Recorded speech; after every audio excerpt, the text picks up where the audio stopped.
So, kasi masama yung aking pakiramdam, masama yung aking lalamunan. So, today, gagawa ako ng something. Like, ayan. Nilagyan ko siya ng asin and lemon. Ayan. Diyan.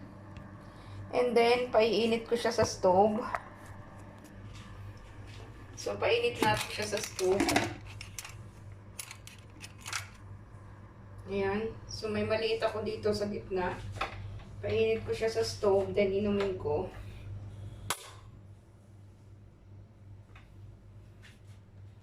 Ayan.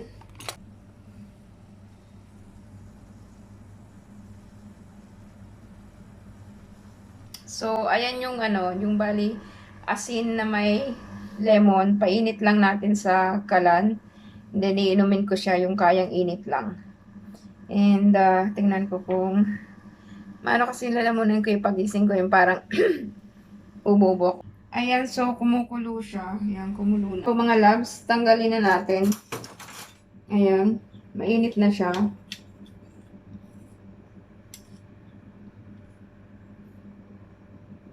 Ligad, mainit.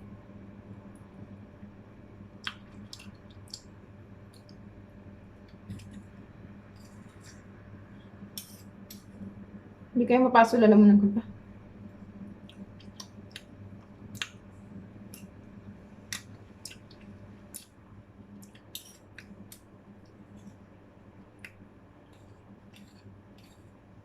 Ayan. So, lemon. Mainit siya.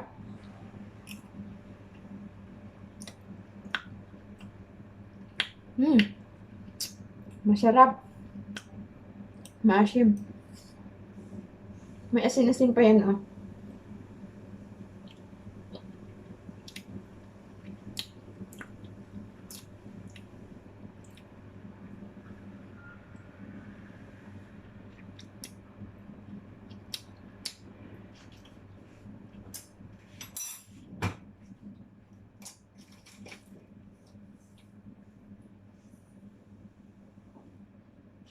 So, itong ginawa ko, lagyan ko ng asin.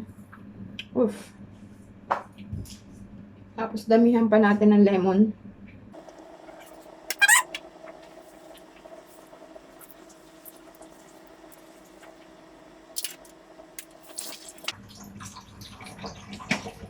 So, ayan. Tapos, pakuluin pa natin sa kalan.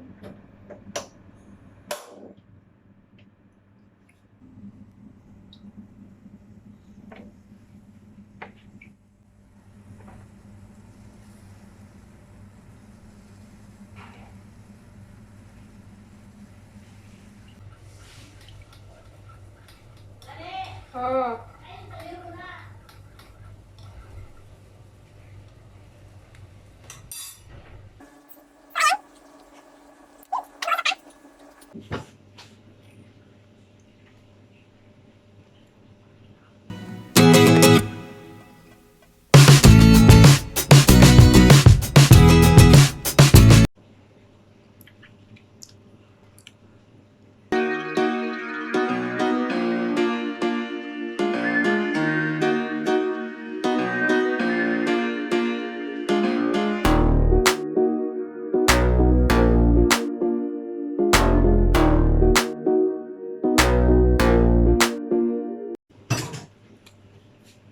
So, ayan na nga mga loves.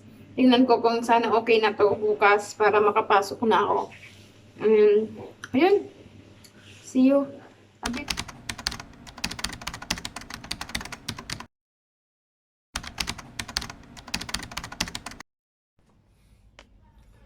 So, nasa pink room tayo ngayon.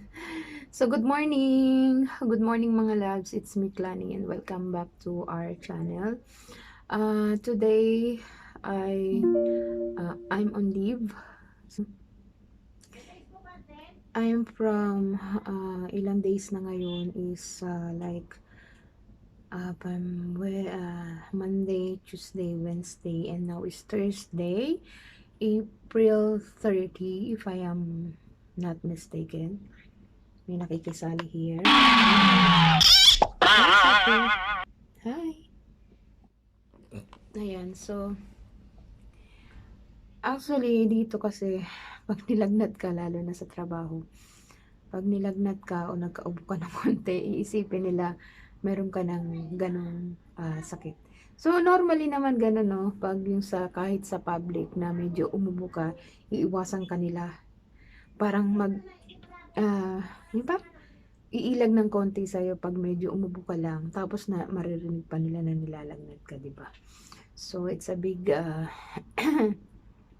news sa kanila yung kapag nilalagnat ka, inuubo ka. Sa akin kasi, since Monday, actually,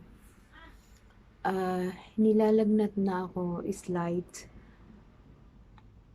sa gabi. Okay? Imuta pa ba ako dito? Ayan, nilalagnat ako sa gabi is light. But then, last my day off, I feel na nagsishaking na ako. Then, ayun, nabahala na ako kasi wala naman ako iniinom na gamot. Nag-iinom-inom lang ako ng mga natural ways of drinking. Tapos, pa-check up ako yesterday, it's Wednesday. Wala naman. Normal naman lahat, yun nga lang parang siguro is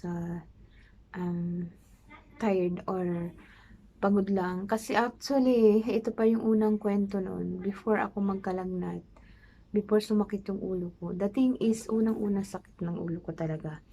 Ito, kasi nag-bump ako sa isang, alam niyo yung steel na pinagde-displayhan ng mga item kung kayo ay nasa sales o alam niyo yung kung kayo namimili sa mga market, yung pinagde-displayhan o yung steel na sinasabitan ng mga items, yung steel. Okay, pakita ko dyan yung mga picture. So that time is ang work kasi namin ngayon is ordering, so we are preparing the items to delivered. And while I am searching a number or the barcode or tinitingnan ko yung barcode na yun, siyempre medyo katanghang 101 naman. Pagtingin ko lang ito yun ito yung masakit talaga. Pagtingin ko sa likod nung barcode, which is hindi ko napansin na meron palang isa pang steel dyan. Pag ganun ko, talagang ang sakit. Ayan, dito siya parang, alam mo yun, nadurog yung utak ko. Yun, nag-start doon yung masakit ng ulo ko. Ayun, so, then, nagkasunod-sunod na medyo napagod na. So, ayan. So, ngayon, 3 days almost na ako na hindi nag-YouTube kasi my brother is got angry to me kapag hinahawakan ko yung phone ko at saka nag-open ako ng YouTube kasi my brother said, hindi ka naman kasi nagpapahinga, inaabuso mo yung sarili mo. So, concern 101. So, pusa ko ay nagpapapansin. So, ayan yung buhay ko o buhay sa Kuwait, mga loves. So, laban lang. Clear ko lang na wala akong ganong sakit. I am clear. Only normal na lagnat lang kumbaga sa atin is trangkaso. Ayan. And don't worry. And 1 hour later. Chopi! Si Sophie nag-aalala na sa akin. Buti pa ang pusa nag-aalala. Ayan. So, kung kaya lang natin yung init. Ayan. So, ayan.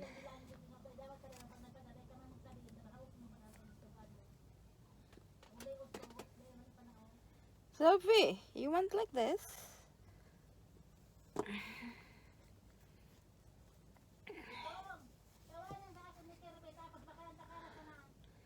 So, ayan kasi medyo masakit talaga yung ulo ko. So, I try yung mga natural way. para mawala siya. But anyway, nakainom na ako ng gamot. Kumbaga is additional way para mas lalong gumaling. And I drink salabat o luya. Ayan. And also cover your body with the heavy kumot. Yan.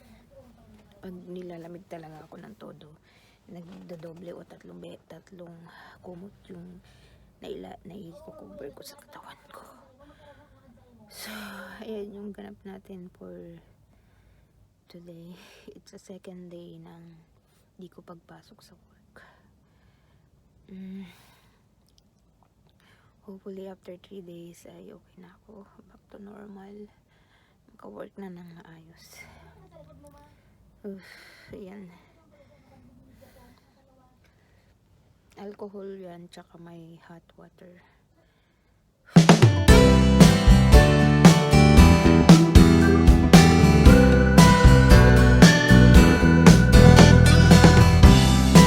Ito pala yung ininom ko para sa pain. Ayan, para sa pain ng aking ulo. After kong maubos yung luya is papahinga na ako, matutulog ako. Then later wake up, then kakain, then drink another medicine. Actually, don't worry mga loves, kasi this is not as same as what you think. May trangkaso lang talaga ako. Actually, it's natural trangkaso because nga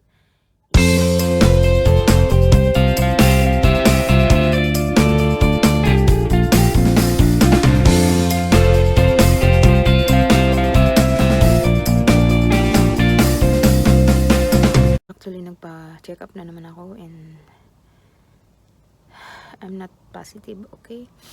So, yun lang. Sabi ng doktor, just relax and drink some medicine what he give. And, yun. So, good afternoon mga loves. And, kung kayo ay nakaka-feel ng fever, tinatry ko po yung alcohol with hot water. Ayan. Kapag medyo malamig na siya at nung pag-apply mo is i-dip mo ulit doon sa hot water. So, this is for the second day. So, good evening. Good afternoon. Ayan. So, kung nakita nyo nung morning is nag-alcohol ako with the hot water. And I feel, okay siya. At, parang alam mo yun, yung parang nahimas-hamasan ako ngayon. Yung parang naging okay ako. At sa lagnat ko, parang nag-lessen yung lagnat ko. Doon sa alcohol na may hot water. Ayan. Parang isa rin yun sa nakatulong para pawisan ako ng todo-todo. Ayan. And, check ko ulit. Inom ulit ako ng luya ngayon. And, sana tuloy-tuloy na yung pagaling ng aking lagnat.